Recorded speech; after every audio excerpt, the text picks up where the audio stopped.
আজকে তো শুক্রবার, এই যে রান্নার আয়োজনের জন্য এই যে মাংস বের করে রাখছি। আজকে তো মনে করেন শুক্রবার মানে মানুষের রিল্যাক্সের দিন। শুক্রবার মানে হচ্ছে মানুষের ভালো ভালো খাওয়ার দিন। শুক্রবার মানে হচ্ছে এক সপ্তাহ জমিয়ে রাখা কাপড় চোপড় পরিষ্কার করার দিন।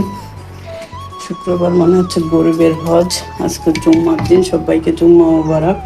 এই দেখেন, এই যে এটা হচ্ছে আমি এই যে চাল, মুসুরের ডাল, মুগ ডাল, এটা আমি গুছাই রাখছি, পরে ভিজিয়ে রাখ। তারপরে এর যায়নি, ওর মেয়ে মশারি ঝুলতেছে। এখন আমার ছেলে ঘুমাচ্ছে, কারণ ও অনলাইনে মেলা রাত পর্যন্ত কাজ করছে। ও শুক্রবার তো আজকে বাইরে কোথাও কোনো প্রোগ্রাম নাই, তারপরে আবার খাওয়ার কোনো প্যারা নাই, কোথাও যাওয়ার কোনো প্যারা নেই। শুক্রবার মানে তো রিল্যাক্সের দিন, এই জন্য আমি ডাকিও নাই। আর ওই যে আমার রুমটা আমি গুছিয়ে নিয়ে আসি। আমি তো অনেক সকালে উঠে এই যে গুছিয়ে টুছিয়ে নিয়ে আবার রান্নার অ্যারেঞ্জমেন্টও করছি। যে গরু মাংস রান্না করব, ঈদের থেকে পোলাও খাইতে খাইতে পোলাওর প্রতি অরুচি আসছে, এখন খিচুড়ি রান্না করব, গরু মাংস আর খিচুড়ি।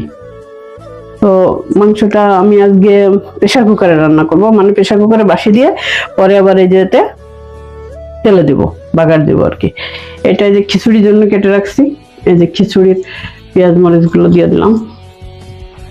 তারপরে খিচুড়িতে একটু লবণ দিয়ে দেবো, এই সাথে মাংস লবণ দেবো। পেঁয়াজ মরিচ দিয়ে রাখছি, আগে এই পেঁয়াজ মরিচ দিয়া লবণ দিয়ে দিলাম। তারপর হলুদ দিব, দিয়ে দিলাম হলুদের গুঁড়া। হলুদ গুলো একটু রং কম, এই জন্য একটু বেশি দিলাম। এবার দেব মরিচের গুঁড়া।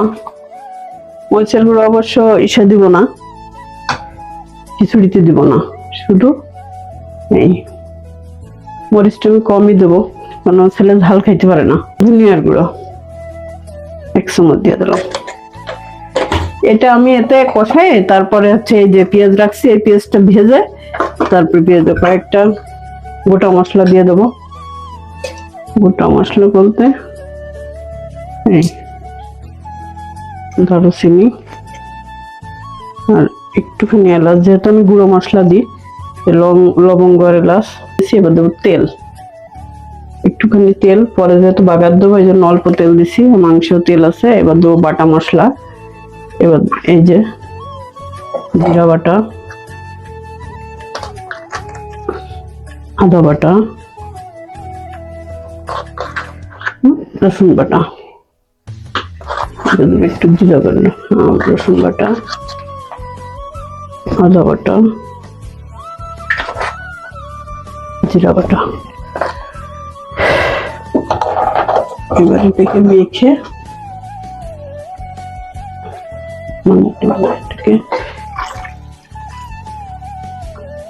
এবার আমি এটাকে বসিয়ে দেবো।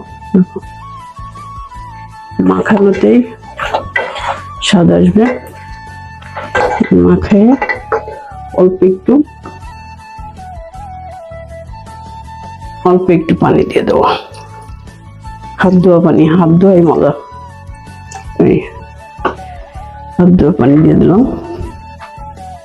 এবার ঢাকনা দিয়ে যেটা রান্না করতে আমার মনে করেন আধা ঘন্টা 45 মিনিট লাগতো, সেই রান্নাটা আমার 10 মিনিটে হয়ে যাবে।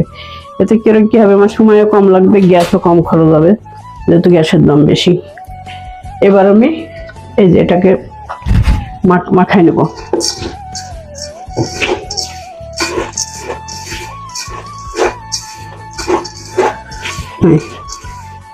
মাখাইয়ে পানি দিয়ে দেব।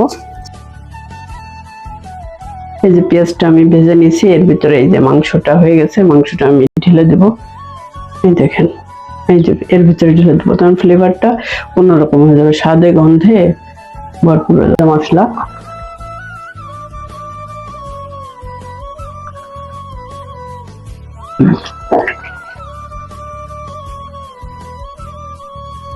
এটা হচ্ছে মাংস রান্না শেষ। 10-15 মিনিট লাগছে মাংস রান্না করতে। এটা হচ্ছে আমার মাংস রান্নার ফাইনাল লুক। তো আপনাদের ভিডিওটা কেমন লাগলো কমেন্টে জানাবেন। ভালো থাকবেন, সুস্থ থাকবেন। আসসালামু আলাইকুম।